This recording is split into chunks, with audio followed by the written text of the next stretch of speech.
পশ্চিমবঙ্গে বেঁচে থাকাটা খবর, মরে যাওয়াটা স্বাভাবিক কথা। আর নারী ধর্ষণ দৈনন্দিন ঘটনা। আমাদের পশ্চিমবঙ্গ নাকি সেফ, কলকাতা নাকি সেফেস্ট সিটি। কেউ যদি বলে যে আমি একটা তফসিল জাতির মহিলা, আমি একজন আদিবাসী মহিলা, আমি কেক খেতে পারি না, আদিবাসীরাই তোমায় খিস্তি করবে দিদি। একটাও ভালো কথা বলে। তৃণমূলকে কালি দেবে, তৃণমূলকে খুন করবে। হ্যাঁ, এই করেই তৃণমূল ধ্বংস হবে। শোনো, নাই বলছি, উনি মহিলা নয়, উনি মহিলাদের লজ্জা।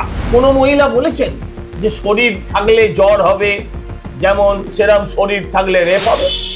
এটা কোনো মহিলা, পৃথিবীর খারাপতম মহিলা হলেও তিনি কি কথা বলতে পারেন? স্বজনদা, আপনাকে মাধ্যমে স্বাগত। দাদা, আমরা দেখলাম কিছুদিন আগে আদিবাসী সাংসদ খগেন মুর্মু তাকে যেভাবে মারলো, রক্তাক্ত করা হলো, এবং উল্টো দিকে আমরা দেখতে পাচ্ছি আরেকটি ভিডিও ভাইরাল হচ্ছে, যেখানে দেখতে পাচ্ছি খড়গপুরের একজন মহিলা পঞ্চায়েত প্রধানকে ওনাকে হেনস্থা করা হচ্ছে, ওনার মুখে কালি দেওয়া হচ্ছে। কিভাবে দেখছেন বিষয়টা? আদিবাসীরা বিশেষ মানে বেশিরভাগ ক্ষেত্রে জনজাতি বা উপজাতির মহিলা, ফলে তারা বেশিরভাগ ক্ষেত্রে শিডিউল কাস্ট এবং শিডিউল ট্রাইব। বীরবাহা হাঁসদা আর তার সঙ্গে আলাদা কোনো তফাৎ নেই।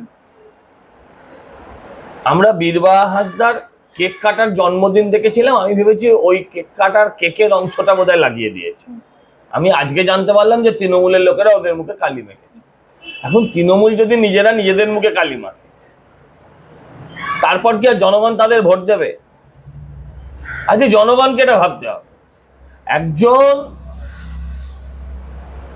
আদিবাসী হন না, একজন ট্রাইব, তফসিলি জাতি, তফসিলি উপজাতি মানুষ, তিনি হাত জোর করে একজন মহিলা কাঁদছেন, হাউমাউ করেছে, দিদি আমায় এসব থেকে মুক্তি দাও, আমি বাঁচতে চাই। এই যে পরিস্থিতি, এই পরিস্থিতিতে বীরবাহা হাঁসদারা রাজনীতি করতে চাইছেন পশ্চিমবঙ্গে না, ত্রিপুরাকে। রাজ্যের মন্ত্রী, তিনি যে সেক্টর থেকে আসছেন, জনজাতি, উপজাতি, তফসিল জাতি, যেখান থেকে আসছেন, আদিবাসী, যারা ওই বন্যায় উত্তরবঙ্গের যারা এফেক্টেড, যাদের ঘরবাড়ি ভেসে গেছে, তাদের একটা বড় অংশ ওনার সমষ্টির মানুষ। আর সেখানে না থেকে উনি কেক কেটে ফুর্তি করছেন। আমার ওনার কেক কাটায় কোনো আপত্তি নেই। এসব একবিংশ শতাব্দীতে দাঁড়িয়ে কেউ যদি বলে যে আমি একটা তফসিল জাতির মহিলা, আমি একজন আদিবাসী মহিলা, আমি কেক খেতে পারি না, আদিবাসীরাই তোমায় খিস্তি করবে দিদি। একটাও ভালো কথা বলবে। আদিবাসী রাষ্ট্রপতি আমার দেশে, হ্যাঁ, জনজাতির থেকে রাষ্ট্রপতি করা হয়েছে। অতএব এইসব কথা বললে মানুষ এগুলোকে ভালো চোখে মোটেও দেখবে না। উল্টে তুমি যে নাট্যকার, তুমি যে শিল্পী, তুমি যে কত বড় শিল্পী দিদি, সেটা নিয়ে মানুষ আলোচনা শুরু করবে। অতএব এইসব আলোচনা না হওয়াই ভালো। তৃণমূলকে কালি দেবে, তৃণমূলকে খুন করবে। হ্যাঁ, এই করেই তৃণমূল ধ্বংস হবে। একজন তপশিলি উপজাতি সম্প্রদায়ের মহিলা, তাকে হেনস্থা করা হচ্ছে। এখনো পর্যন্ত কোনো ধরনের তো আমরা মন্তব্য দেখিনি বীরবাহা। আপনি কি বললেন যে পশ্চিমবঙ্গের মুখ্যমন্ত্রী একজন মহিলা? শোনো, নাই বলছি, উনি মহিলা নয়, উনি মহিলাদের লজ্জা। আপনি রামায়ণ, মহাভারত, পুরাণে আমরা অনেক রাক্ষসীদের গল্প শুনেছি, হিড়িম্বা, আমরা শুনেছি শূর্পণখা, আমরা শুনেছি দাসী মন্থরা, আরো অনেক আমরা এমন ভিলেন ক্যারেক্টার, যাদেরকে আমরা কখনো কোথাও মন্থরার মতন একজন কুচক্রী হিসেবে, কখনো রাক্ষস হিসেবে, কখনো দৈত্য হিসেবে আমরা অনেককে দেখেছি। পুতনা, এদেরকে আমরা দেখেছি। এরাও তো মহিলা ছিলেন, কিন্তু কোনো মহিলাকে বলতে শুনেছেন কখনো? আমি কারোর সঙ্গে কারোর তুলনা করছি না, মাইন্ড ইট, এটা দেখাবে। কিন্তু কোনো মহিলা বলেছেন যে শরীর থাকলে জ্বর হবে, যেমন সেরকম শরীর থাকলে রেপ হবে? এটা কোনো মহিলা, পৃথিবীর খারাপতম মহিলা হলেও তিনি কি কথা বলতে পারেন? আমার রাজ্যের মুখ্যমন্ত্রী বলেছেন, আমার রাজ্যের মুখ্যমন্ত্রী বলেছেন, উনি মহিলা বলবেন না, উনি মহিলা নামের লজ্জা। আবারও বলছি। আর একজন তফসিলি জাতির মানুষ, তাকে ওরকম ভাবে কাঁদতে হচ্ছে, বীরবাজ দা চুপ কেন? আরে ও তো কথা বলা পুতুল, যখন ওকে কথা বলতে বলা হয় তখন সেইটুকু বলে, তার বাইরেও কথা বলেন, তার বাইরে উনি কোনো কথা বলেন। অর্থাৎ ওনার থেকে আপনি আশা করবেন না, মুখ্যমন্ত্রী যেখানে এরকম, উনি কি কথা বলবেন? এর আগে দেখেছিলাম আমরা রাষ্ট্রপতি, ওনাকে নিয়েও অখিলগিরি, উল্টোপাল্টা মন্তব্য, কুমন্তব্য। তখনও মুখ খোলেনি, তখন কোথায় ছিল আপনাদের এখনকার সাদের বীরবাহা হাসদা? কোথায় ছিলেন তখন দিদিমণি? আপনি সব বলে লাভ। দাদা আপনাকে একটু আমরা দেখতে পাচ্ছি দুর্গাপুরে আবার গণধর্ষণ হয়েছে, কিভাবে দেখছেন বিষয়টা? কি হবে দেখা, স্বাভাবিকভাবে দেখছি। পশ্চিমবঙ্গে ধর্ষণ এখন স্বাভাবিক বস্তু।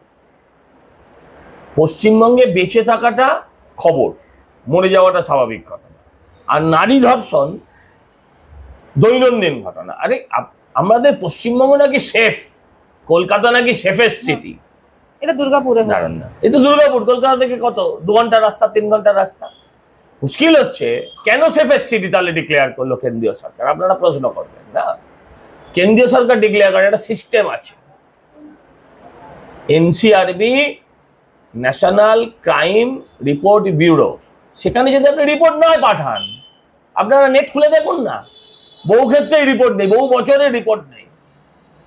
ওইরকম ভাবে যদি সবাই ওকে ফলো করতে শুরু করে, মমতা ব্যানার্জিকে ফলো করতে শুরু করে, যে এইরকম করে আমি ক্রাইম শূন্য দেখাবো, তাহলে ভারতবর্ষ ক্রাইম শূন্য কাল সকালে দেখিয়ে দেওয়া যায়। ক্যাম্পাস থেকে বাইরে গেলেন ছাত্রীটি, যে গিয়ে খাবার কিনতে গেলেন বা খাবার খেতে গেলেন, সেখানে গিয়ে ওনাকে একেবারে বহিরাগতদের হাতে আক্রমণ হলো, তাকে নির্জন জায়গায় ডেকে নিয়ে গিয়ে, টেনে নিয়ে গিয়ে ধর্ষণ করা হলো, মোবাইল ছাড়িয়ে নেওয়া হলো। দেখুন আমি আপনাকে একটা কথা বলি,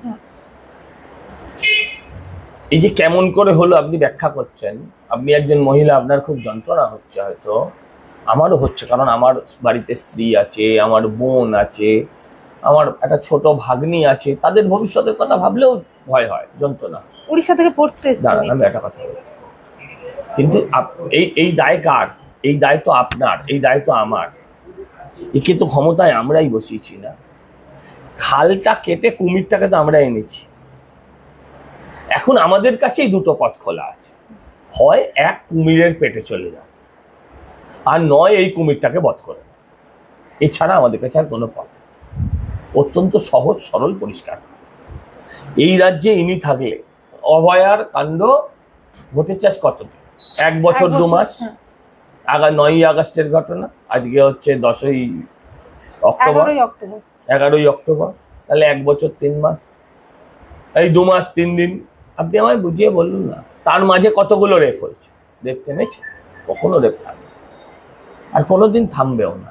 এই সরকার থাকলে জানে, অপরাধীরা জানে যে আমাদের পেছনে সরকার আছে, সরকার আমায় বাঁচে। এই মানসিকতা যতক্ষণ থাকবে ততক্ষণ অপরাধ চলতেই থাকে। আপনি দেখবেন আজকাল মোবাইলে প্রায় দেখা যায় ভারতবর্ষের বিভিন্ন রাজ্যে অপরাধীদের প্যারেড করাচ্ছে প্র্যাকটিক্যালি পুলিশ, প্রায় রিল ফরম্যাটে আসে, পুলিশ অফিসিয়ালি তাদের হ্যান্ডেল থেকে ছাড়ছে। দেখুন, পুলিশের লাঠিটাকে যদি মানুষ ভয় না পায় তাহলে ভক্তি করবেন, আর ভক্তি না করলে আপনার কথা মানবে না। যদি পুলিশের লাঠিটাকে দেখে কেউ ভাবে বাঁশি, পুলিশকে দেখে যদি কেউ ভাবে আমার বাবার চাকর, তাহলে সেই পুলিশকে কে ভয় পাবে? পুলিশ নিজেকে এই জায়গায় নিয়ে গিয়েছে। পুলিশের মাইনে মমতা ব্যানার্জি দেয় না, যে জনগণের সাথে অন্যায় করছে সেই জনগণ।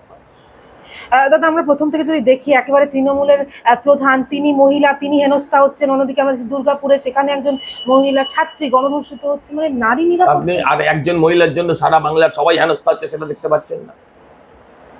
হ্যাঁ, আপনি দুটো মহিলা হেনস্থা দেখালেন, আর একটা মহিলার জন্য পুরো বাংলার মানুষ হেনস্থা হচ্ছে, সেটা দেখাতে পাচ্ছেন না।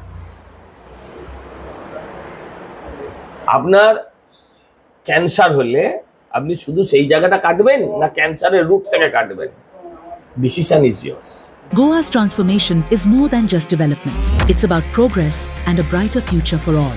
Bridges that unite aspirations, highways that bring communities closer, world-class airports welcoming opportunities. From modern infrastructure to seamless connectivity, Goa is on the fast track to growth. Under the decisive leadership of Prime Minister Narendra Modi and Chief Minister Dr. Pramod Sawant, the double-engine Sarkar is driving Goa towards Vikasit Bharat 2047, a future of prosperity, innovation and limitless possibilities.